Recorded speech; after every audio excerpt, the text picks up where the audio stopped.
அர்த்தமுள்ள இந்து மதம். கவிஞர் கண்ணதாசனின் தத்துவ படைப்பு. அத்தியாயம் 45. மெய்யுணர்வு. துன்பப்படுகிறவனுக்கு ஆறுதல் சொல்லும்போது எல்லாத்துக்கும் மனசுதான் காரணம். நடந்தது நடந்து போச்சு, சும்மா இருப்பா என்று நாம் கூறுகிறோம். அதை சுவாமி விவேகானந்தர் இப்படி கூறுகிறார். நீவிர் எல்லோரும் ரோமில் வசித்து வந்த ஒரு செல்வந்தன் தன் வரலாற்றினை கேட்டிருப்பீர்கள். அதாவது அவன் ஒரு நாள் தன்னிடம் இருப்பது 10 இலட்சம் பவுன் சொத்தேதான் என்பதைக் கண்டு கொண்டான். அவன் தான் நாளை போதில் என்ன செய்வேன் என்று சொல்லி உடனே தன்னையே மாய்த்துக் கொண்டான். அவனுக்கு 10 லட்சம் பவுன் உடைமை வறுமை எனவே தோன்றிற்று. எது மகிழ்ச்சி, எது துக்கம்? அது மறைந்து கொண்டே செல்லும் ஓர் அளவு. நான் சிறு குழந்தையாய் இருந்த பொழுது ஒரு வண்டிக்காரனாய் இருக்க கூடுமாயின் வண்டியை ஓட்டிச் செல்வது மகிழ்ச்சியாக இருக்கும் என நினைத்தேன். இப்போது அவ்வாறு நான் கருதவில்லை. நீங்கள் எந்த இன்பத்துடன் ஒட்டிக்கொள்வீர்கள்? இதுதான் நாம் எல்லோரும் அறிந்து கொள்ள வேண்டிய முதல் கருத்து. இதுதான் நம்மை விட்டு இறுதியாக அகன்று செல்லும் மூடக் கொள்கைகளிலொன்று. ஒவ்வொருவனும் இன்பத்தை வெவ்வேறு வகையில் அறிந்து கொள்கிறான். நாளும் ஓர் உருண்டை கஞ்சா உட்கொண்டாலன்றி மகிழாத மனிதன் ஒருவனை யான் கண்டுள்ளேன். தவிர கஞ்சாவினாலேயே ஆன ஒரு சொர்க்கத்தைப் பற்றிய கனவினையே அவன் காண்பானன்றோ? அது எனக்கு மிகவும் கெட்ட சொர்க்கமாகும். அரேபியக் காவியங்களில் நீர்ப்பெருக்குள்ள ஆறுகள் பாய்ந்தோடும் பக்கங்களிற் காணும் அழகிய தோட்டங்கள் நிறைந்த ஒரு போகபூமி பற்றி நாம் அடிக்கடி படிக்கிறோம். எனது வாழ்க்கையின் பெரும் பகுதியையும் மிகுதியான நீர்ப்பெருக்குள்ள நாட்டிலேயே கழிக்கலானேன். பெரு வெள்ளத்தினால் பல கிராமங்களும் அழிந்து பல்லாயிரக்கணக்கான மக்களும் அது வாயிலாக ஆண்டுதோறும் உயிர் இழக்கலானார்கள். ஆகவே எனது கற்பனைச் சொர்க்கத்தில் ஆறு பாய்ந்து செல்லும் தோட்டங்கள் இரா. அதற்கு மாறாக மழையே இல்லாத நாடாகவே அது விளங்கும். நம் இன்பங்கள் பலகாலம் மாறிக்கொண்டே இருப்பன.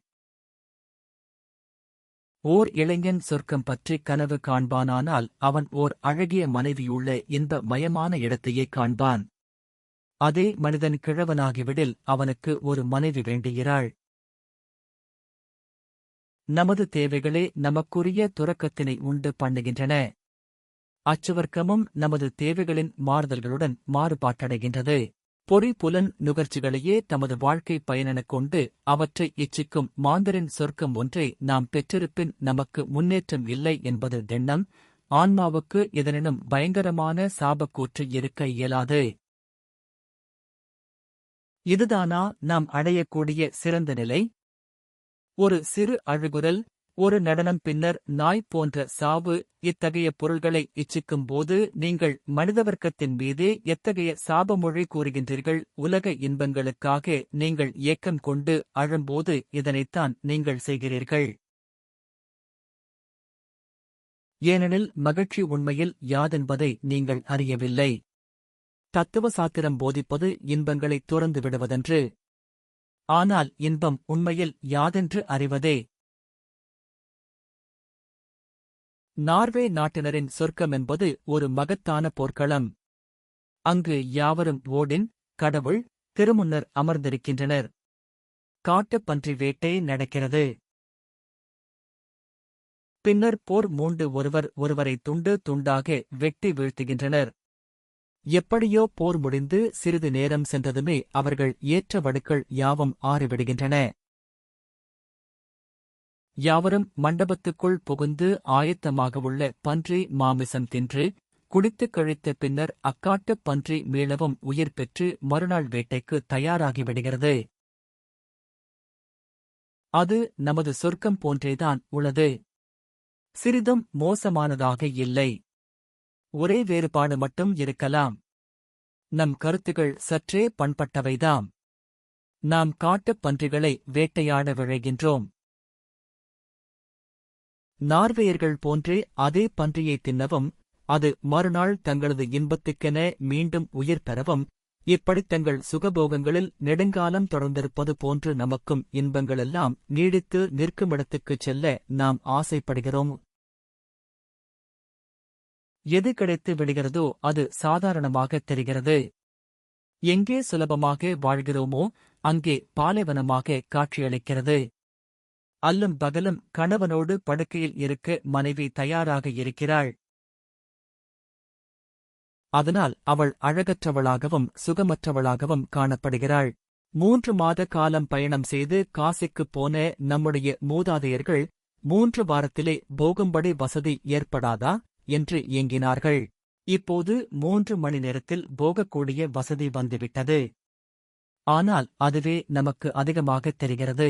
ஒன்றில் நின்று கொண்டே இன்னொன்றை நோக்கிக் கொண்டிருக்கும் பொய்யான வாழ்க்கையிலேயே மனித வாழ்க்கை ஓடிக்கொண்டிருக்கிறது. இருக்கும் இடமே இன்பமயமானது என்று சில நேரங்களில் தோன்றுகிறது. அது ஒரு கட்டத்தில் என்ன வாழ்க்கை என்று அலுப்பாகிவிடுகிறது. பின் எதுதான் நிரந்தரமானது? எதுதான் நிலையான சுகம் தருவது? நாம் அடைகின்ற மகிழ்ச்சியும் உண்மையானதல்ல, துயரமும் உண்மையானதல்ல என்கிறார் சுவாமி விவேகானந்தர். வாழ்நாள் முழுவதும் ஒரே காட்டில் இருந்து ஒரே நதியில் குளித்து அதே காட்டில் சமாதியாகிவிடுகின்ற ஞானம் எல்லோருக்கும் வருவதில்லை. இடம் விட்டு இடம் மாறும் சபலம், பெண் மாற்றி பெண் பார்க்கும் சலனம் வருவது போதாது. மேலும் வேண்டும் என்ற தொடர்ச்சியான ஆசை. மனித வாழ்க்கை மரத்திலிருந்து உதிரும் இலை போல் ஆடி ஆடிக்கொண்டே கீழே விழுகிறதே தவிர கல் விழுந்த மாதிரி நேராக விழுவதில்லை. பொய்யான உணர்ச்சியில் விளைந்த ஜனனம், பொய்யான ஆசைகளால் உந்தப்பட்ட வாழ்க்கை, முடிவில் சாக விரும்பாமல் சாகும் அவலம், இதுதான் மானிட ஜென்மம். இதனிடையிலே மெய்யுணர்விற்கு ஞான தீபம் காட்டுகிறார் சுவாமி விவேகானந்தர்.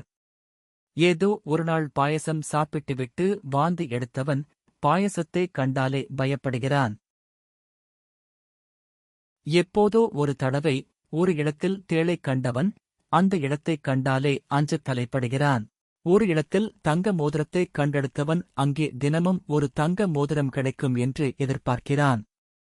தற்காலிக நிகழ்ச்சிகளுக்கு நிரந்த முலாம் பூசுகிறான். நிரந்தரமான நிலைகளிலே நிம்மதி இல்லாமல் தவிக்கிறான். இந்த மனத்தில் மெய்யுணர்வு தோன்றுவது எப்போது? வளர்ந்துவிட்ட மனிதனின் கைகால்கள் எப்படி மேலும் வளர்வதில்லையோ அப்படியே நடந்துவிட்ட நிகழ்ச்சிகளும் மேலும் நடப்பதில்லை என்பதையும், கிடைத்துவிட்ட பொருளே மீண்டும் கிடைப்பதில்லை என்பதையும், கிடைக்காத பொருள் மீது ஆசைப்படுவது வீண்வேலை என்பதையும் கண்டுகொண்டு அன்றாடம் ஐந்தொகை போட்டு வாழ்க்கை கணக்கை முடிக்க வேண்டும்.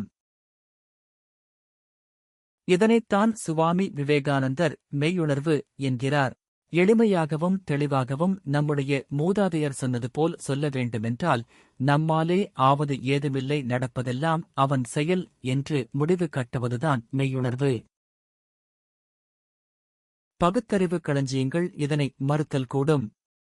மனிதனால் ஆகாதது ஒன்றுமில்லை என்று வாதாடக்கூடும். நான் ஒன்று கேட்பேன், அவர்கள் வாழ்க்கையிலே அவர்கள் நினைத்தது போல் நடந்த விஷயங்கள் எத்தனை? அவர்கள் நினைக்காமலேயே நடந்த விஷயங்கள் எத்தனை? எந்த கட்டத்தில் அவர்கள் திருப்தியுற்றார்கள்? ஏன் அவர்களுடைய ஆசையும் வருஷா வருஷம் வளர்ந்து கொண்டே வந்தது? அவர்களுடைய பகுத்தறிவு ஏன் அதனை தடுக்கவில்லை? கருமத்தை விட ஞானம் பெரிதென்று சொன்ன பரந்தாமனை பார்த்து, அப்படியென்றால் என்னை ஏன் கருமம் செய்யச் சொல்லுகிறாய் என்றான் அர்ஜுனன். அங்கேதான் கருமத்தின் முடிவில் இருந்து ஞானம் தொடங்குவதை பரந்தாமன் விவரிக்கின்றான். பார்க்கும்போது பெண் அழகாகவே இருக்கிறாள், படுக்கை கொண்ட சில நாளில் மேக வியாதி வந்துவிடுகிறது. வெறும் அழகில் மயங்கிவிடக்கூடாது என்ற ஞானம் அங்கேதான் வருகிறது. மெய்யுணர்வு காணல் நீர் என்பதை உணர உணர மெய்யுணர்வு தொடங்கும். அது அனுபவத்தால் மட்டுமே அறியப்படும். ஆனால் சுவாமி விவேகானந்தர் அதை அறிவால் உணர்ந்தார். அதனால் இளம்பருவத்திலேயே அவருக்கு அந்த ஞானம் வந்துவிட்டது. மெய்யுணர்வு தோன்றிவிட்டால் இனிப்பில்லை, கசப்பில்லை, விருப்பில்லை, வெறுப்பில்லை, ஜனனத்திலே சந்தோஷமில்லை, மரணத்திலே துக்கமில்லை. அடிமேல் அடி விழுந்தாலும் கூட அது கல்லிலே விழுந்த அடியாக இருக்குமே தவிர சதையிலே விழுந்த அடியாக இருக்காது. மெய்யுணர்வு பல்லவிதான், போனால் போகட்டும் போடா என்பது.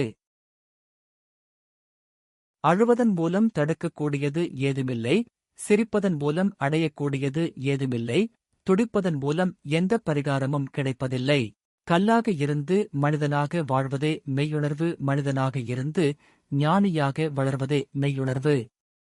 மெய் என்பது உடம்பையும் குறிக்கும், உண்மையையும் குறிக்கும். ஆனால் உடம்பு என்பது உண்மையல்ல. மெய்யுணர்வு உடல் உணர்வைக் குறிப்பதல்ல, உண்மை உணர்வைக் குறிப்பது. காலாகாலங்களுக்கு நிம்மதியை விரும்புகிற மனிதனுக்கு இந்த மெய்யுணர்வே சரியான வழி. சுபம். அடுத்த அத்தியாயத்தில் சந்திப்போம்.